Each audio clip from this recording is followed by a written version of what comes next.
ನಮಸ್ಕಾರ, ಸುಗುಣ ಜನ ಯೂಟ್ಯೂಬ್ ಚಾನಲ್ಗೆ ಸ್ವಾಗತ. ನಾನು ನಿಮ್ಮ ಪ್ರೀತಿಯ ಸುಗುಣ.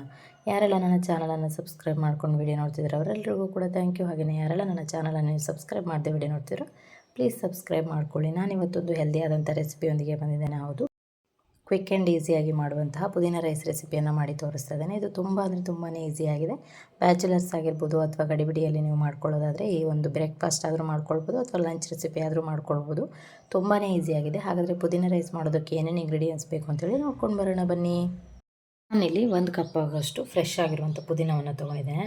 ಮನೆಯಲ್ಲಿ ಬೆಳೆದದ್ದು, ನಾನೇ ಬೆಳೆದದ್ದು. ಹಾಗಾಗಿ ಫ್ರೆಶ್ ಆಗಿರುವಂತಹ ಒಂದು ಪುದೀನವನ್ನು 1 ಕಪ್ ಆಗುವಷ್ಟು, ಇದರಲ್ಲಿ 1 ಬೌಲ್ ಆಗುವಷ್ಟು ತೊಗೊಂಡಿದ್ದೇನೆ. ಹಾಗೆಯೇ 1 ಕಪ್ ಆಗುವಷ್ಟು ಈರುಳ್ಳಿಯನ್ನು ತೊಗೊಂಡಿದ್ದೇನೆ. ಚಿಕ್ಕದಾಗಿ ಕಟ್ ಮಾಡಿ ಇಟ್ಕೊಂಡಿದ್ದೇನೆ. ನಿಮಗೆ ಬೇಕಾದ ಸೈಜ್ಗೆ ನೀವು ಕಟ್ ಮಾಡ್ಕೊಳ್ಬೋದು. ಉಪ್ಪು, ಹಾಗೆಯೇ ಸ್ವಲ್ಪ ಬೆಳ್ಳುಳ್ಳಿಯನ್ನು ತೊಗೊಂಡಿದ್ದೇನೆ. 1 ಇಂಚ್ ಆಗುವಷ್ಟು ಶುಂಠಿ, 1-2 ಸ್ಪೂನ್ ಆಗುವಷ್ಟು ಕಾಯಿ ತುರಿಯನ್ನು ತೊಗೊಂಡಿದ್ದೇನೆ. ಕರಿಬೇವು, 2 ಹಸಿರುಮೆಣಸಿನಕಾಯಿ ತೊಗೊಂಡಿದ್ದೇನೆ. ತುಂಬ ಖಾರ ಇಲ್ಲ ಹಾಗಾಗಿ. ಹಾಗೆಯೇ 1 ಅರ್ಧ ಸ್ಪೂನ್ ಆಗುವಷ್ಟು ಜೀರಿಗೆಯನ್ನು ತೊಗೊಂಡಿದ್ದೇನೆ. 1 ಸ್ಪೂನ್ ಆಗುವಷ್ಟು ಉದ್ದಿನಬೇಳೆ, ಹಾಗೆಯೇ 1-2 ಸ್ಪೂನ್ ಆಗುವಷ್ಟು ಶೇಂಗಾವನ್ನು ತೊಗೊಂಡಿದ್ದೇನೆ. ಇದಿಷ್ಟನ್ನು ತೊಗೊಂಡಿದ್ದೇನೆ. ಈಗ ಮೊದಲನೇದಾಗಿ ನಾವು ಪುದೀನ ಪೇಸ್ಟನ್ನು ರೆಡಿ ಮಾಡ್ಕೊಳ್ಳೋಣ. ನಾನು ಇಲ್ಲೊಂದು ಮಿಕ್ಸಿ ಜಾರನ್ನು ತೊಗೊಂಡಿದ್ದೇನೆ. ಪುದೀನ ಏನು ತೊಗೊಂಡಿದ್ವಿ, ಈ ಪುದೀನ ಎಲ್ಲವನ್ನು ಹಾಕ್ಕೊಳ್ತಾ ಇದ್ದೇನೆ. ಈಗ ಇದಕ್ಕೆ 2 ಹಸಿರುಮೆಣಸಿನಕಾಯನ್ನು ತೊಗೊಂಡಿದ್ವಿ, ಇದನ್ನು ಹಾಕ್ತಾ ಇದ್ದೇನೆ. ತುಂಬ ಖಾರ ಇಲ್ಲ ಹಾಗಾಗಿ ಹಾಕ್ತಾ ಇದ್ದೇನೆ. 2 ಸ್ಪೂನ್ ಆಗುವಷ್ಟು ಕಾಯಿ ತುರಿಯನ್ನು ತೊಗೊಂಡಿದ್ವಿ, ಇದನ್ನು ಸಹ ಹಾಕ್ತಿದ್ದೇನೆ. ಬೆಳ್ಳುಳ್ಳಿ, ಶುಂಠಿ ಇದಿಷ್ಟನ್ನು ಹಾಕ್ತಾ ಇದ್ದೇನೆ. ಇದನ್ನು ಒಗ್ಗರಣೆಗೆ ತೆಗೆದಿಟ್ಕೊಳ್ಳೋಣ. ಬೇಕಿದ್ರೆ ನಿಮಗೆ ಸ್ವಲ್ಪ ಉಪ್ಪನ್ನು ಸೇರಿಸಿ, ಇದನ್ನೀಗ ನಾನಿದಿಷ್ಟನ್ನು ಉಪ್ಪನ್ನು ಸೇರಿಸಿ, ನೀರೇನು ಹಾಕೋದು ಬೇಡ, ಹಾಗೆಯೇ ಪೇಸ್ಟ್ ಮಾಡ್ಕೊಂಡು ಬರೋಣ. ಈಗ ನಾನು ಇದಕ್ಕೆ ಸ್ವಲ್ಪ ನೀರನ್ನು ಸೇರಿಸ್ತಾ ಇದ್ದೇನೆ, ಮತ್ತು ಗ್ರೈಂಡ್ ಮಾಡ್ಕೊಳ್ತೇನೆ ನೈಸಾಗಿ.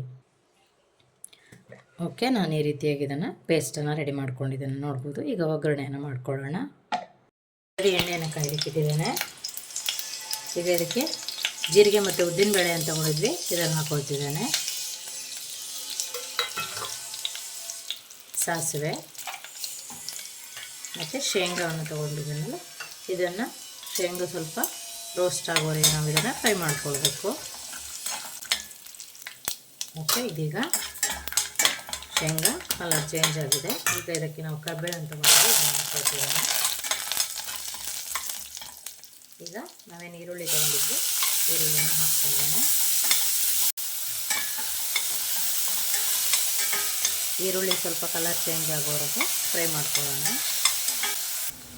ಓಕೆ, ಈಗ ಈರುಳ್ಳಿ ಕಲರ್ ಚೇಂಜ್ ಆಗಿದೆ. ನಾವು ಇದಕ್ಕೆ ಪುದೀನ ಪೇಸ್ಟ್ ಏನು ಮಾಡಿಟ್ಕೊಂಡಿದ್ವಿ ಅದನ್ನು ಹಾಕೋಣ. ಇದಕ್ಕೆ ಬೇಕಿದ್ರೆ ಸ್ವಲ್ಪ ನೀರನ್ನು ಆ್ಯಡ್ ಮಾಡಿ ಹಾಕ್ಕೊಳ್ಬೋದು.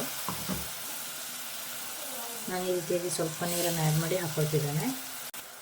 ಓಕೆ, ನಾನೊಂದು 3/4 ಸ್ಪೂನ್ ಆಗೋಷ್ಟು ಉಪ್ಪನ್ನು ಆ್ಯಡ್ ಮಾಡ್ತಿದ್ದೇನೆ.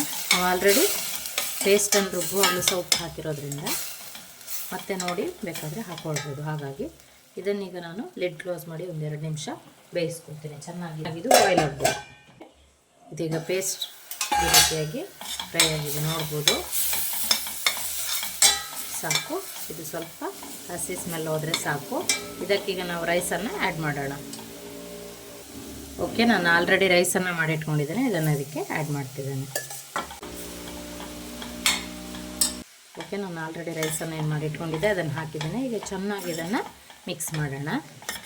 ಎಲ್ಲ ಸೊಪ್ಪುಗಳು ಕೂಡ ಆರೋಗ್ಯಕ್ಕೆ ತುಂಬಾ ಒಳ್ಳೆಯದು. ಅದರಲ್ಲೂ ಪುದೀನ ಸೊಪ್ಪಂತೂ ಇನ್ನೂ ಒಳ್ಳೆಯದು. ಹಸಿರು ಸೊಪ್ಪುಗಳು ಅಂತ ಹೇಳಿದರೆ, ತರಕಾರಿಗಳು, ಸೊಪ್ಪು ಅಂತ ಹೇಳಿದರೆ ಇನ್ನೂ ಕೂಡ ಹೆಲ್ತಿಗೆ ಒಳ್ಳೆ ಬೆನಿಫಿಟ್ಸ್ ಇದೆ. ಇದು ಡೈಜೆಷನ್ಗೆ ತುಂಬಾ ಒಳ್ಳೆಯದು. ಹಾಗೆಯೇ ಇದು ವೆಯ್ಟ್ ಲಾಸ್ಗೆ ಕೂಡ ತುಂಬ ಒಳ್ಳೆಯದು, ನೀವು ಬಳಸ್ಬೋದು ವೆಯ್ಟ್ ಲಾಸ್ ಮಾಡೋರು ಕೂಡ ಇದನ್ನು. ಹಾಗೆಯೇ ಬಾಯಿ ತುಂಬ ಸ್ಮೆಲ್ ಬರ್ತಾ ಇದೆ ಅಥವಾ ಬಾಯಿ ಫ್ರೆಶ್ ಅನಿಸ್ಬೇಕು ಅಂತ ಅಂದರೆ ಬೇಕಿದ್ರೆ ಒಂದು ಎಲೆಯನ್ನು ಇದನ್ನು ಚೆನ್ನಾಗಿ ಅಗೆದು ತಿನ್ನೋದ್ರಿಂದ ಬಾಯಿ ಕೂಡ ತುಂಬ ಫ್ರೆಶ್ನೆಸ್ ಅಂತ ಅನಿಸುತ್ತೆ. ಹಾಗೆಯೇ ಇದು ಪುದೀನ ರಸವನ್ನು ಮುಖಕ್ಕೆ ಹಚ್ಚಿದರೆ ಮೊಡವೆಗಳು ಸ್ವಲ್ಪ ಪ್ರಮಾಣದಲ್ಲಿ ಕಡಿಮೆ ಆಗುತ್ತೆ. ಇಷ್ಟೆಲ್ಲ ಬೆನಿಫಿಟ್ಸ್ ಇರುವಾಗ ಪುದೀನವನ್ನು ಹಾಕಿ ಬಳಸಬಾರ್ದು ಅಲ್ಲ. ಹಾಗಾಗಿ ಪುದೀನವನ್ನು ಬೆಳೆಸ್ತಾ ಇರಿ, ಹೆಲ್ದಿಯಾಗಿರಿ. ಓಕೆ, ಇದೀಗ ಚೆನ್ನಾಗಿ ಮಿಕ್ಸ್ ಆಗಿದೆ. ಉಪ್ಪು ಸಾಕಾಗಲಿಲ್ಲ ಅಂದರೆ ಮತ್ತೆ ಆ್ಯಡ್ ಮಾಡ್ಬೋದು. ನಾನು ಇದಕ್ಕೆ ಸ್ವಲ್ಪ ಹುಳಿ ಪುಡಿಯನ್ನು ನಾನು ಆಲ್ರೆಡಿ ಮಾಡಿಟ್ಕೊಂಡಿದ್ದೆ, ಅದನ್ನು ಆ್ಯಡ್ ಮಾಡ್ತಿದ್ದೇನೆ. ನಿಮಗೆ ಬೇಡ ಅಂತನವರು ಸ್ಕಿಪ್ ಮಾಡ್ಬೋದು. ಹಾಗೆಯೇ ಲೆಮನನ್ನು ನೀವು ಇದಕ್ಕೆ ಆ್ಯಡ್ ಮಾಡ್ಕೊಳ್ಬೋದು.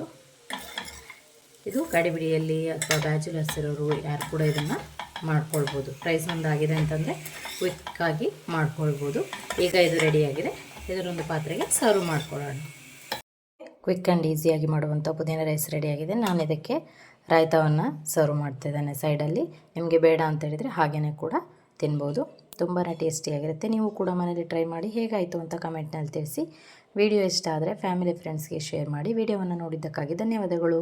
ಇನ್ನೊಂದು ಹೊಸ ವಿಡಿಯೋದೊಂದಿಗೆ ನಿಮ್ಮನ್ನು ಭೇಟಿ ಆಗ್ತೇನೆ. ಅಲ್ಲಿವರೆಗೂ take care, bye. Thank you.